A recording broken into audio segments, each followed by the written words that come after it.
কিছু না। না না, আমিই তো প্রবলেম। যখন আমি মরে যাব না তখন তুমি আমার দাম বুঝতে পারবে।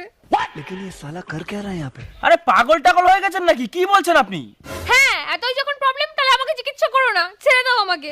আরে আমি ডাক্তার, এরকম ভাবে কোনো পেশেন্টকে আমি ছেড়ে দিতে পারি না। বলুন কি প্রবলেম হয়েছে? আমি বলবো না। কেন বলবেন না?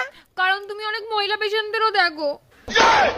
আরে ভাই আমি ডাক্তার, আমি দেখবো না তো কে দেখবে? দেখেছো দেখেছো, তুমি আবার চিৎকার করছো আমার উপর। আচ্ছা, আর মহিলা পেশেন্টদের আমি দেখবো না। সত্যি? হ্যাঁ সত্যি।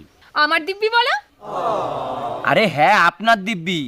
আচ্ছা ঠিক আছে, এবার বলবেন কি প্রবলেম হয়েছে আপনার? কোনো প্রবলেম নেই। আরে তাহলে এখানে কেন এসেছেন? যান বাড়ি যান। তোমার তো দেখছি আমার নিয়ে কোনো চিন্তাই নেই। একবার ভালোবেসে বললেও না তোমার কি হয়েছে। আচ্ছা বাবু সোনা জানু, এবার তো বলো তোমার কি হয়েছে? কিছু হয়নি। ভাগ ভাগ ভাগ ভাগ ভাগ।